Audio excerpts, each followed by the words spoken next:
ভারতীয় মিডিয়াগুলো, পত্রপত্রিকা কিংবা ইলেকট্রনিক মিডিয়া, তারাও সমানে বাংলাদেশের বিরুদ্ধচারণ করছে।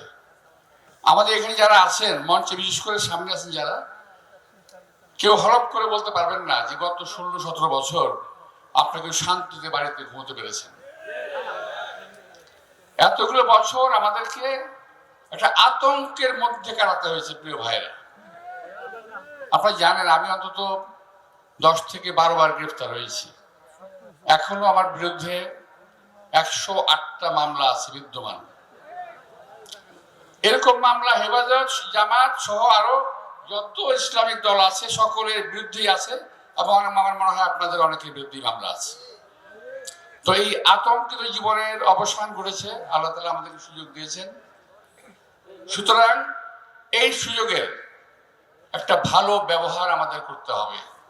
এই 16-17 বছরে ইসলামপন্থী দলগুলো, যারা সচ্চা মুসলমান, এরা নারায়ণ থাকবে আল্লাহ স্লোগানটা দিতে একটু দ্বিধা হতো, কষ্ট হতো। কারণ কখন জানি এই আওয়ামী বাকশালী চক্র, এই দুঃস্বপ্নের যারা প্রণেতা ছিল, তারা আবার আমাদের উপরে চড়ে বসে।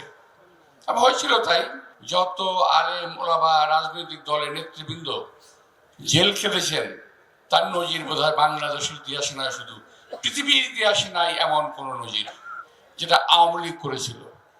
শাপলা চত্বর হেফাজত ইসলামের যে একটা সমাবেশ ছিল, ওখানে আমি তখন জেলে ছিলাম, আমি পরে ভিডিও দেখেছি। নৃশংসভাবে হত্যা করেছে, এইরকম হত্যার কোনো নজির পৃথিবীতে নাই। নৃশংসভাবে হত্যা করেছিল তাদেরকে। আমি এটা নিন্দা জানাই।